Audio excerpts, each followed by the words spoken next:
Muy, pero muy buenas noches a todos. ¿Cómo están? Dios me los bendiga.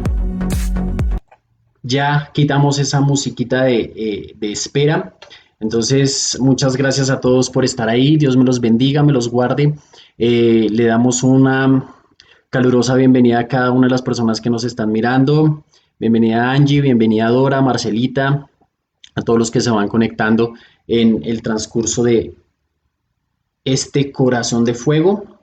Esperemos que nos esté funcionando todo muy bien. Y bueno, entonces, habíamos o estamos verificando que lógicamente nos esté apareciendo todo. Sí, ya apareció la imagen. Entonces, ahora sí, muy buenas noches a todos. Son las 7:02 de la noche del día 27 de mayo. Entonces, estamos aquí todos prestos para tomar nuestra palabra y estudiarla a profundidad. Muchas gracias a todos ustedes por mirar y nos disponemos todos juiciositos para aprender la palabra del Señor. Entonces, les preparé, o como habíamos quedado, vamos a empezar a hacer un gran estudio de Apocalipsis total. Entonces, todos los miércoles a las 7 de la noche vamos a estar aquí en el Facebook de Corazón de Fuego y también el de Cristian Mauro Martínez. También ahí vamos a estar transmitiendo estas enseñanzas de estudio bíblico acerca de Apocalipsis. Entonces, ustedes que están ahí, no se vayan a perder ninguno de estos programas porque son de gran edificación. Entonces, Dios me los bendiga, bienvenidos. Y nada, entonces, viendo toda esta situación que estamos viviendo, nos damos cuenta que a veces el poco estudio de la Biblia hace que nosotros tengamos creencias erróneas. Así como nosotros estamos o vemos en el transcurso de nuestra vida cristiana que a veces decimos, oiga, yo no me he dado cuenta de esto y resulta que no era algo bíblico. Entonces también eso hace parte lo que nosotros tenemos en nuestra cultura cristiana acerca del libro de Apocalipsis. Entonces, en el libro de Apocalipsis nosotros podemos encontrar muchas cosas que tenemos en nuestra creencia que están erróneas y que gracias a Dios y con el estudio que vamos a empezar todos aquí, vamos a empezar a ver el panorama general del libro de Apocalipsis. Hoy vamos a estar estudiando Apocalipsis capítulo 1 del versículo 1 al 3. Menos mal que es un pasaje corto porque vamos a ver un poquito más extendida la situación de la introducción a Apocalipsis. ¿Listo? No va a ser tan larga porque mi plan es que esta transmisión sea solo de 30 minutos para que eh, no se nos borre la lineecita de la nalga. Entonces, así contentos y todos, entonces vamos a ir a nuestra Biblia.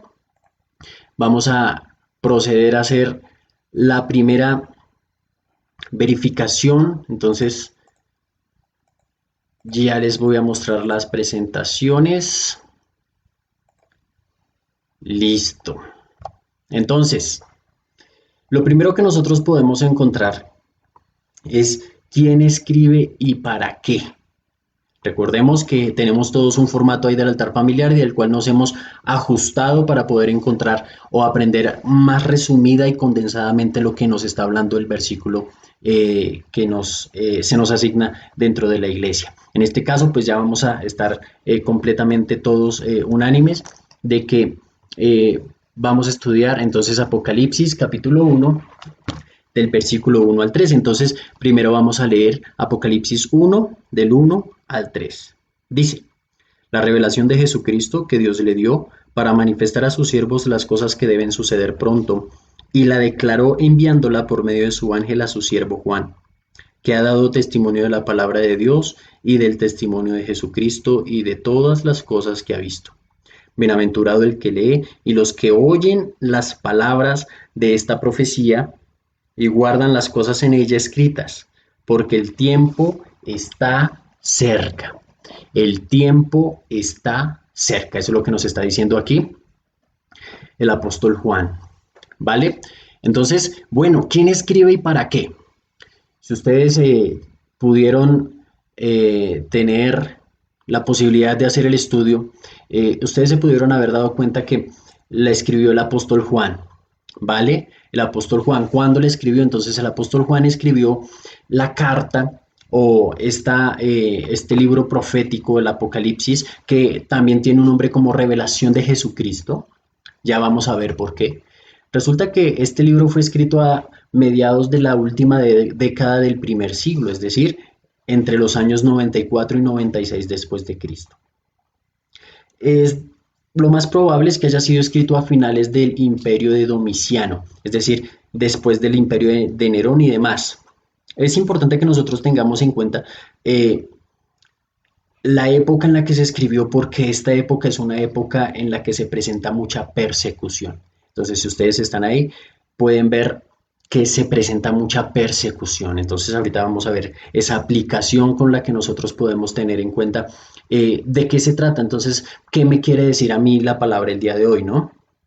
Entonces, ¿quién escribe y para qué? El apóstol Juan, como nosotros podemos ver aquí en esta primera diapositiva que tenemos en la presentación, escribe el apóstol Juan. Él mismo se presenta. Si nosotros por eso se los puse ahí resaltados en el versículo 1, dice, la revelación de Jesucristo que Dios le dio para manifestar a sus siervos las cosas que deben de suceder pronto y las declaró enviándola por medio de su ángel a su siervo Juan. Está hablando de Juan. Versículo 4 dice, Juan, a las 7 iglesias que están en Asia, gracia y paz a vosotros del que es y que era y que ha de venir y de los 7 espíritus que están delante del trono.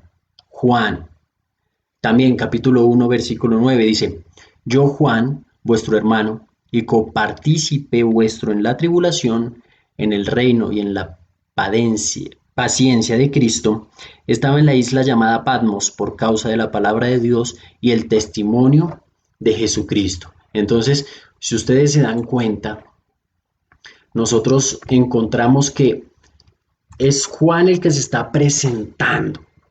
No se está presentando ni Pablo, ni Marcos, ni Mateo, sino Juan.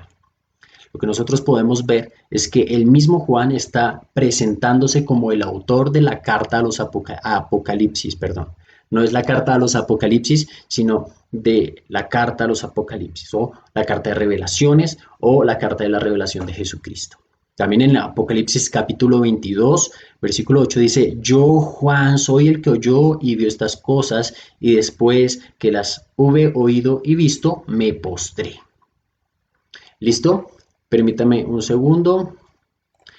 Dice que se postró para adorar a los pies del ángel que le mostraba esas cosas, pero ese ángel, para que ustedes no se me vayan a quedar con la duda, pero ese ángel le dijo, mira, no lo hagas porque yo soy consiervo tuyo. Entonces a los ángeles no se les rinde adoración, para que no me vayan a quedar con esta situación incómoda de confusión y que después vayamos a empezar a crear diferentes doctrinas que no tengan que ver con la información y con la revelación que el Señor Jesús nos está dando. Ahora sí, comencemos. Después de que nosotros ya sabemos que fue escrita por el apóstol Juan. Ahora, tal vez algunos que estuvieron mirando quién fue el que escribió Juan, le aparece que algunas personas dicen que no era el apóstol Juan, sino que era otro Juan, porque al parecer era un Juan que quería dárselas de don Juan. Entonces, a lo que me refiero con esto es que hay gente que dice que no era el apóstol Juan, pero si nosotros vemos, eh, podemos encontrar que porque el fundamento o el criterio con el que dicen que no era Juan es porque dicen que hay una diferencia entre la escritura apocalíptica y una diferencia entre el Evangelio de Juan o una diferencia entre la primera, la segunda y la tercera carta de Juan. Entonces yo mientras estábamos haciendo, le estaba explicando a mi esposa, nosotros nos podemos dar cuenta que la situación se da. El hecho de que hayan escrito o estén escritas diferentes palabras no significa que no haya sido el mismo escritor, y les voy a hacer el ejemplo. Entonces, resulta que yo le voy a escribir una carta de amor a mi esposa. Yo le hago la carta de amor y se la entrego. Pero después le hago una carta de divorcio. Bueno, resulta que la carta de divorcio no, tal vez ni siquiera esté la palabra amor, pero la escribí yo. ¿Me hago entender? Entonces, el hecho de que haya una diferencia en la composición de la escritura del libro no significa que haya una diferencia de autor. ¿Listo? El hecho, si quieren escribir, el hecho de que haya una diferencia en las palabras o la composición del libro no significa que haya una diferencia de autores. Para que eso nos quede claro, para cuando cualquier persona o nosotros podamos tener algún tipo de confusión, nos venga a decir que no fue escrita por Juan, sino que fue escrita por otro, porque tenían diferencias literarias. Bueno, resulta que eso no es así. Ahora, ¿para qué fue escrita o para qué fue escrito Apocalipsis? ¿Para qué fue escrito este libro tan difícil de interpretar para nosotros hoy, aún con estas herramientas tan poderosas que tenemos de la información? Bueno, resulta que el para qué es muy fácil de interpretar, ustedes se dan cuenta, y mientras nosotros vayamos a ir estudiando este libro en el transcurso de todos estos miércoles a las 7 de la noche, nos vamos a dar cuenta que la carta o que este libro es que me quedo con carta primera, segunda y tercera carta de Juan, entonces ahí se me queda en la mente carta, carta, carta y carta. Aunque pues en sí son cartas porque se las envió a las iglesias de las que él estaba a cargo. Entonces, ¿para qué? Resulta que en las décadas por allá anteriores, antes o en esa primera, cuando hubo la llenura del Espíritu Santo y dice que hubo un terremoto por allá en Hechos 2 y que descendió un fuego y que empezaron a hablar en diferentes idiomas para que cuando salieron a hablar en medio de esas fiestas, pues resulta que le hablaron a medos, a persas y a diferentes personas porque estaban todos llegando de diferentes países donde hablaban diferentes idiomas.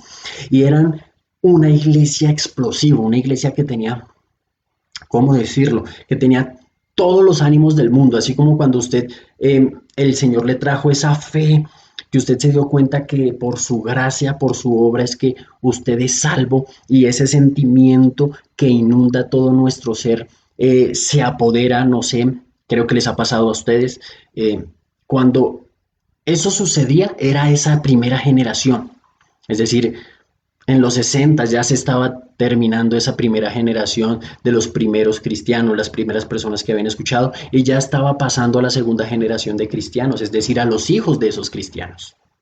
Entonces, yo les puse aquí en la presentación, les puse, en los 60 estaban súper, en los 60 estaban, pero súper animadísimos. Pero resulta que en el transcurso de esa historia de los imperios empezaron a ver que el movimiento no estaba adorando la religión imperial. No estaban diciendo que el César era el Dios. Y empezaron a generar las persecuciones hacia los cristianos que no tenían la marca de la bestia. Recuerden, ese video lo pueden encontrar también en el canal. Ese ya lo hicimos. Y por eso tomamos esta decisión de seguir con estos libros o estas enseñanzas de Apocalipsis, pero desde el comienzo. Entonces, si quieren saber más acerca de qué es lo que significa eso de la marca de la bestia, vayan ahí a nuestros canal, busquen en nuestros videos de Facebook y ahí van a estar. También en el canal, se llama La Marca de la Bestia. Ahí vamos a poder encontrar esa información relevante que tenemos acerca de la marca de la bestia y de la cual estamos conspirando mucho en estos tiempos de pandemia. ¿Listo? Entonces, esta carta Juan la escribió porque había un declive espiritual. Pues resulta que en los noventas, o sea, es decir, en el año 90, no en 1990, sino en los noventas, es decir, en la primera o en el primer siglo, ya era la segunda generación de cristianos, ya eran los hijos de los cristianos que habían creído en ese tiempo y que habían recibido el Espíritu Santo.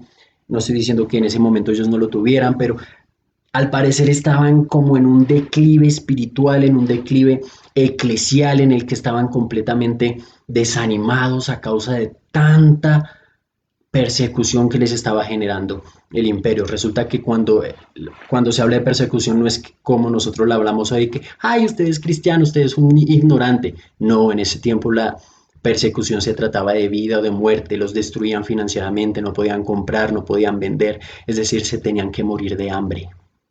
De eso se trata la persecución. Entonces, viendo Juan como un pastor preocupado, como nosotros podemos ver o recuerden las enseñanzas de sus cartas, pastorales, nosotros nos damos cuenta que Él tiene un corazón de pastor en el que Él ve y se preocupa por la situación espiritual de su iglesia, de la iglesia en la que Él está enseñando y que está aprendiendo.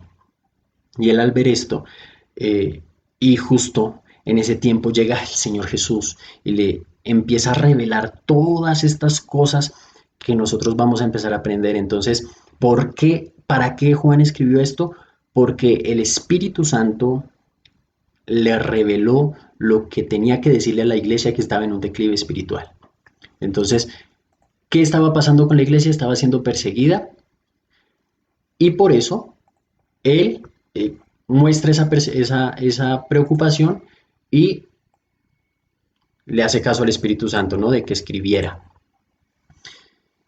Ahora, ¿a quién le está escribiendo? A nosotros muchas veces tomamos todos los libros y decimos, ay, eso es para Pepito, para Raimundo y todo el mundo, y le podemos decir, y estoy a la puerta y llamo, y aquí que todo el que abre, yo entraré y cenaré con él y él conmigo, y decimos, ay, es que eso es para los no creyentes. Bueno, resulta que todo Apocalipsis fue escrito como una carta para la iglesia. ¿Listo? Como nosotros estamos hablando ahorita, ¿el para qué? Porque era un mensaje de esperanza en la persecución. Era un mensaje de esperanza en la persecución. Hoy el Señor también te tiene un mensaje de esperanza. Hoy Él te tiene un mensaje de esperanza de que sin importar lo que esté pasando, siempre hay una esperanza en Cristo. Sin importar si hay leones alrededor, sin importar si están quemando a los demás en hogueras, como ustedes lo pueden ver ahí en la imagen. Sin importar esto que esté sucediendo, sin importar que los leones estén comiendo a nuestros hijos como en aquellos tiempos, nosotros tenemos una esperanza y esa esperanza es que tenemos a Cristo nuestro Señor. La esperanza que Él le dice a la iglesia o uno de los versículos en los que Él transmite esperanza está en Apocalipsis capítulo 2 versículo 10, en el que dice, no temas en nada lo que vas a padecer.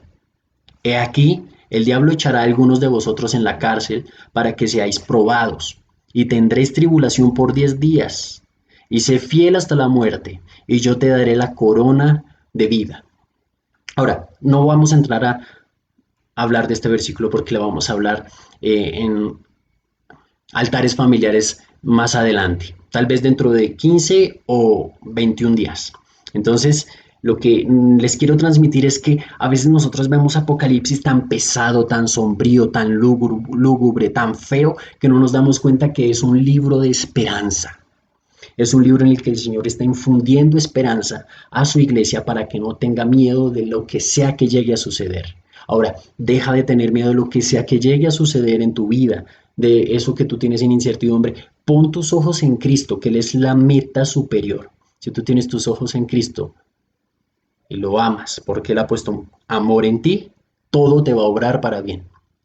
Aún la enfermedad o la pobreza, tenemos fe en el que el Señor nos sana de la enfermedad, pero también tenemos fe en el que Él está en la enfermedad o sin enfermedad.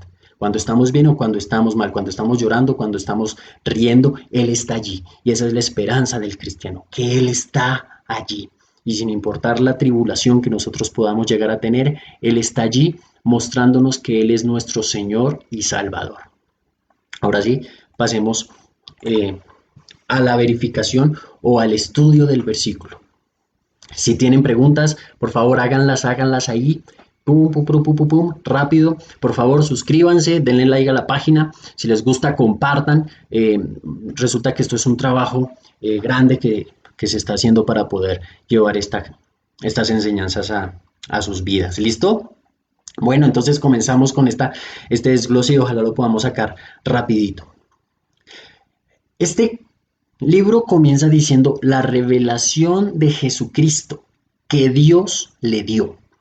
Vamos a detenernos un momentico, detengámonos un momento en la palabra revelación, porque de eso se trata casi todo el libro, aunque solo aparece una vez, aunque solo aparece una vez, aunque solo la palabra revelación aparece una vez en Apocalipsis, ¿listo? Y solo aparece aquí. Bueno, y entonces ustedes se van a preguntar, bueno, ¿y qué es revelación? ¿Qué será revelación? Pues resulta que revelación como nos aparece solo una palabra o solo una vez en el libro de Apocalipsis, tenemos que mirar qué es lo que tiene en mente el Espíritu Santo cuando le va a impartir a las personas la palabra revelación.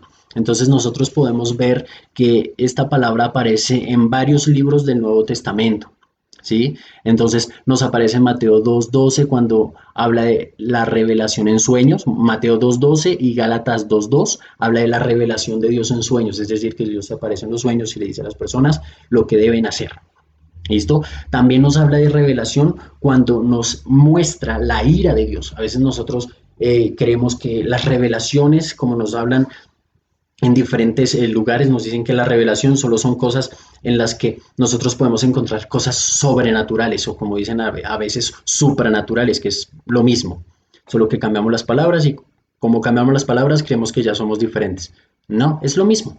Entonces, la ira de Dios es también una revelación de Dios. Eso lo podemos ver en Romanos capítulo 2 versículo 5. Pero así como Dios nos muestra una revelación de su ira a causa de nuestro pecado, también nos muestra una revelación de la salvación.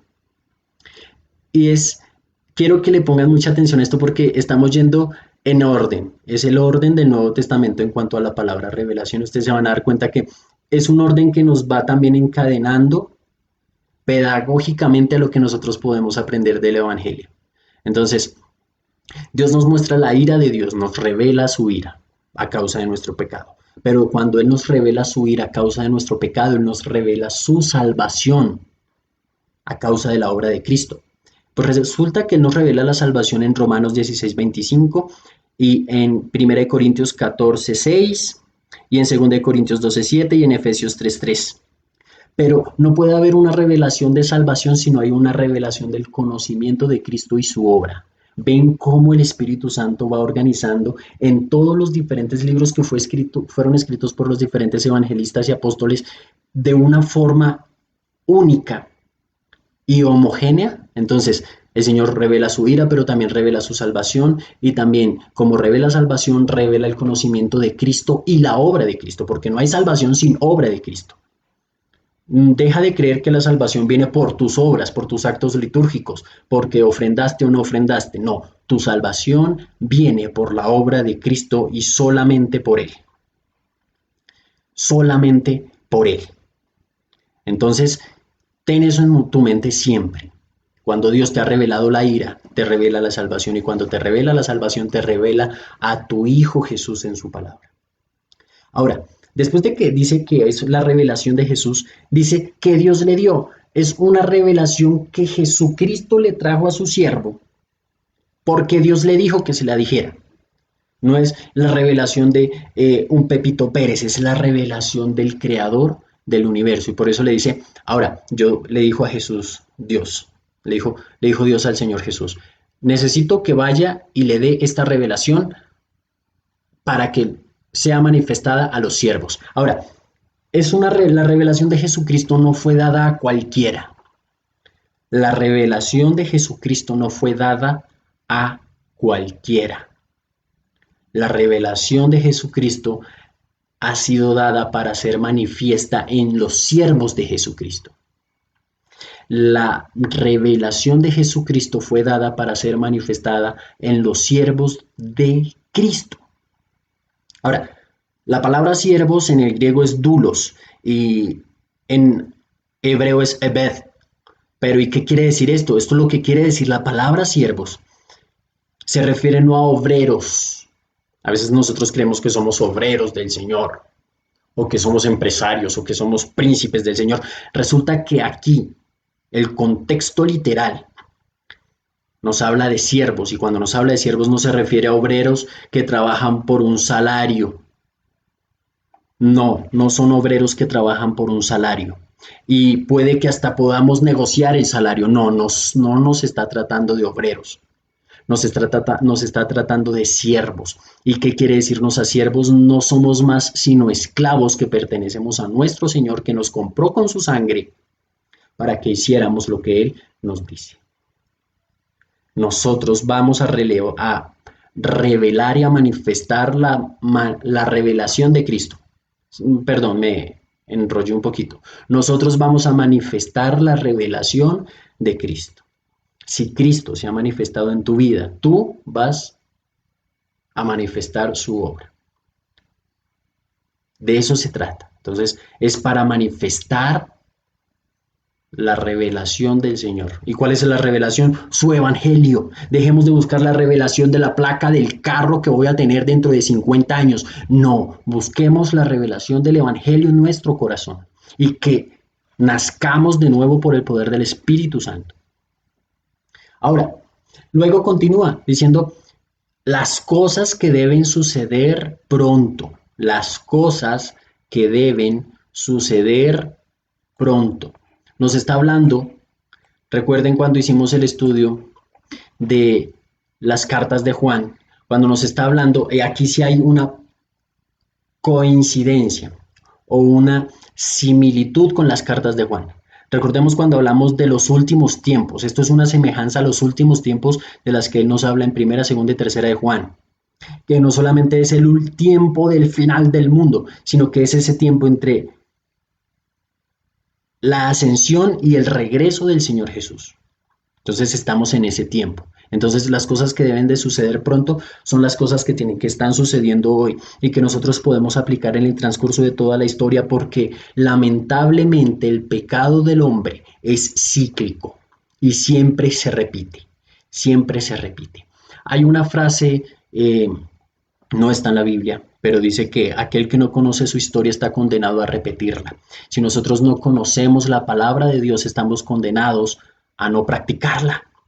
Si nosotros no conocemos la historia de nuestro pecado, estamos condenados a seguir practicándolo cíclicamente, así como nos lo muestra ahorita Apocalipsis. Apocalipsis nos está mostrando que nosotros somos hombres pecaminosos que estamos repitiendo cíclicamente nuestro pecado. Y continúa, entonces, bueno, esas cosas que van a suceder, ¿cuáles cosas van a suceder? Todo lo que va a pasar mientras el Señor Jesús regresa por su iglesia. Ahora, dice que Él declaró, dice, estas cosas van a suceder pronto y las declaró enviándolas por medio de su ángel a su siervo Juan. Pues resulta que aquí mucha gente, en especial la doctrina de los testigos de Jehová, dicen que por eso es que, porque ellos creen que Jesús es un ángel, que es el ángel Miguel. ¿Por qué? Porque aquí en el versículo 1 dice, y la declaró enviándola por medio de su ángel a su siervo Juan. Están diciendo que Jesucristo era un ángel porque Dios, porque ahí está diciendo que era un ángel. Pues resulta que es que la palabra ángel no solamente tiene ese significado de un ser creado por Dios, sino que aquí la palabra ángel en el griego es ángelos y ángelos significa enviado. Es decir, el Señor Dios Todopoderoso envía a su Hijo Jesús, lo envió, es decir, lo angelos, para que le diera la declaración a su siervo Juan. Entonces, esto es una declaración de Dios, esto no es una declaración del apóstol Juan, es una declaración de Dios de las cosas que van a suceder pronto. ¿Listo? Ahora pasemos al versículo 2. Si ustedes se dan cuenta, pues están separados ahí por colorcitos para que podamos tener una mejor identificación visual. Ahora, que ha dado testimonio de la palabra de Dios y del testimonio de Jesucristo y de todas las cosas que ha visto. No hay más testimonios. A ti que me estás escuchando ahí, no hay otro testimonio del Señor Jesús y sus obras que el que está consignado en la palabra de Dios. No hay un testimonio más poderoso, más fiel, más firme, más verdadero que lo que está escrito en la palabra de Dios. No hay nada más verdadero que lo que está escrito en la Biblia. Deja de estar buscando libros X y hielos, super librazos de estudios. No, busca el único libro que debemos estudiar, que es la palabra de Dios. Si tú lees comentarios, léelos, pero que esos comentarios no generen en ti doctrina si no están en la palabra de Dios. Yo leí comentarios para poder traerles la enseñanza, pero si ustedes se dan cuenta, esto no les estoy diciendo, y según como nosotros podemos ver en el libro de Enoc, no, el libro de Enoc se encontró por allá en el Mar Muerto en los 60, en 1960, y entonces como ese apareció en el Mar Muerto, yo voy a tomar doctrina de allí. No, podemos tomarlo como una referencia, pero no podemos tomarlo para formar doctrina. Si nosotros tomamos y formamos doctrina de libros diferentes de la Biblia, ya no somos parte de esa revelación que Jesucristo nos está dando. Es decir, ¿tú quieres saber las revelaciones de Jesús? No busques libros de los superapóstoles, no busques libros de los superpastores, no busques libros de los superrabinos, no busques libros de los superdoctores. Busca libros de la Biblia. Busca la Biblia, porque no hay otro libro que tenga mejor testimonio verdadero del Señor Jesús y sus obras que la Biblia, su palabra, inspirada por el Espíritu Santo. Ese testimonio es el que te va a ti a llevar a conocer y a que te revele la ira de Dios, su salvación y la obra de Cristo. Ahora, cuando nosotros vemos esto, nos damos cuenta que ese testimonio de la palabra de Dios es el testimonio de Cristo. Y el testimonio de Cristo es todo lo que nosotros, o en este caso Juan, vio o ha visto de él. Por eso él escribió, porque es lo que él vio de Cristo. Es lo que él vio de Cristo.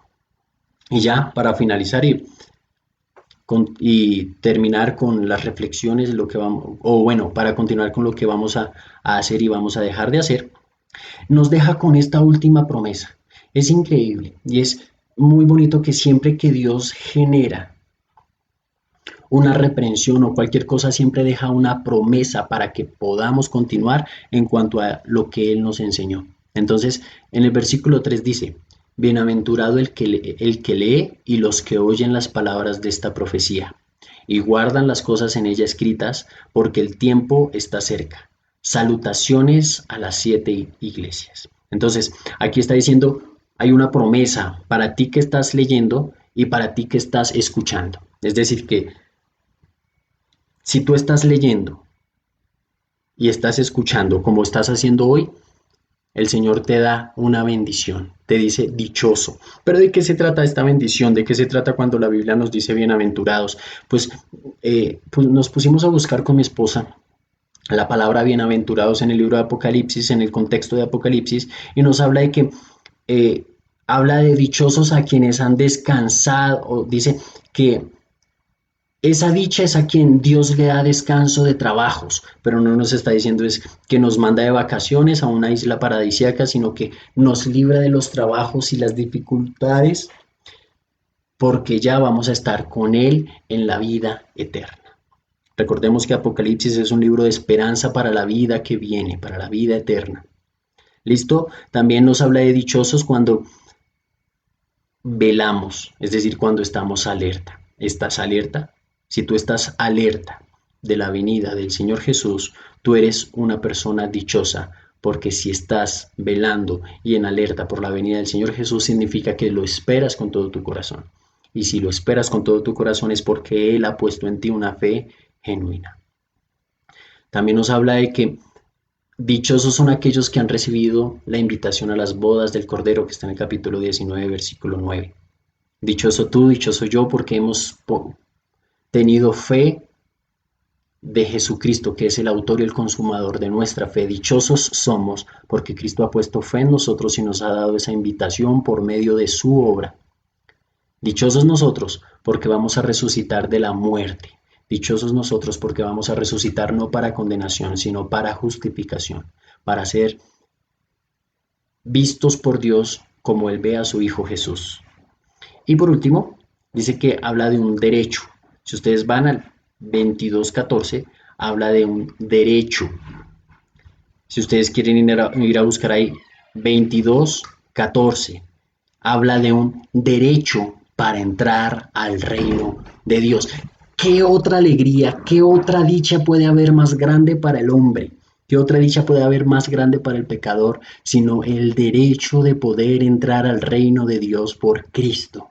Es por su obra, no es por nada más, no es por nada que yo haga o deje de hacer, sino que es por la obra de Cristo que ha hecho que yo empiece a actuar en santificación. Es por su obra. Alégrate tú que estás mirando, porque es por la obra de Cristo que tú estás aquí sentado mirando este video. Es por la obra de Cristo que tú estás allí teniendo fe y aprendiendo de su palabra. Es por su obra, es por su esfuerzo, es por su cruz. Y así como inicia este versículo en el que dice,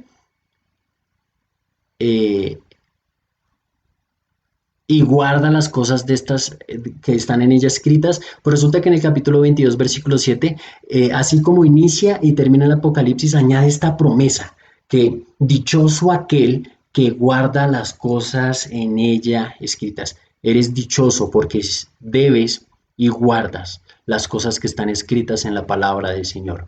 Entonces, es una promesa que inicia y que termina, pues Apocalipsis 22 es el último capítulo.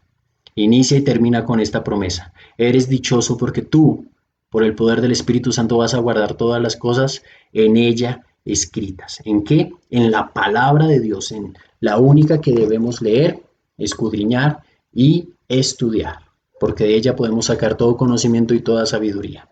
Ahora, ¿qué es lo que tú vas a hacer? ¿Qué vas a dejar de hacer? ¿Qué vas a hacer de ahora en adelante con esto que estás aprendiendo hoy?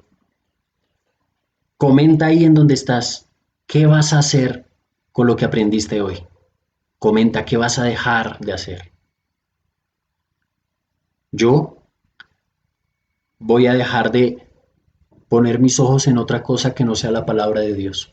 A veces ponemos nuestros ojos mucho en lo que nos dicen los pastores, en lo que dicen los grandes eruditos bíblicos.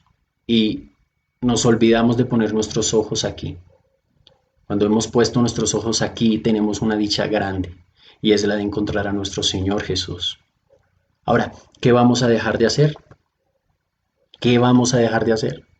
Vamos a dejar de buscar esas revelaciones que queremos que sean mistéricas, sino que vamos a empezar a buscar la revelación que está en Cristo, la revelación del Espíritu Santo. Y por eso vamos a dejar de buscar lo que no se nos ha perdido. Es decir, vamos a dejar de escuchar doctrinas erróneas.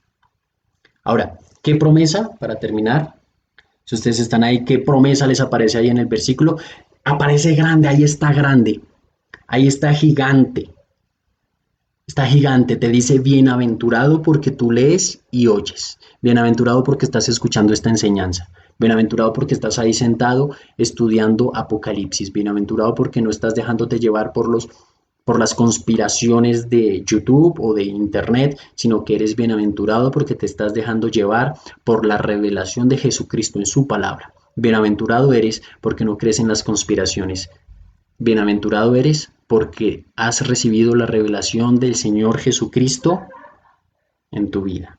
Ahora, nos dicen aquí, ¿qué van a hacer? Van a transmitir el mensaje de esperanza que tiene el libro de Apocalipsis, quitando así el tabú, el misterio y el terror. ¿Por qué? Porque es un libro de esperanza, alégrate. Es un libro de esperanza. De ahora en adelante, cuando sigamos estudiando el libro de Apocalipsis, no miremos un libro de terror, de misterio o de susto. Miremos un libro de esperanza. De eso se trata el libro de Apocalipsis, de esperanza. Espero que en el transcurso de esta enseñanza hayas aprendido, que sigas continuando, que sigas aquí los miércoles a las 7 de la noche. Estos videos se suben a YouTube para que tengas la posibilidad de mirarlos más adelante. También nos dicen, y ya por último, para terminar, ¿qué van a dejar de hacer? Vamos a dejar de preocuparnos por el futuro, ya que el propósito del libro de Apocalipsis es hacernos saber que vendrán muchas cosas, pero al final de todo el Señor promete que estaremos con Él. Qué bendición y qué dicha más grande que saber que el Señor Jesús va a estar con nosotros todos los días hasta el fin del mundo. Dichoso eres, porque lees y estudias el libro de Apocalipsis. Entonces, muchas gracias a todos ustedes por mirar. Dios me los guarde, me los bendiga y que tengamos una excelente noche. Nos vemos dentro de 8 días, miércoles 7 de la noche, aquí en Corazón de Fuego. Dios me los bendiga.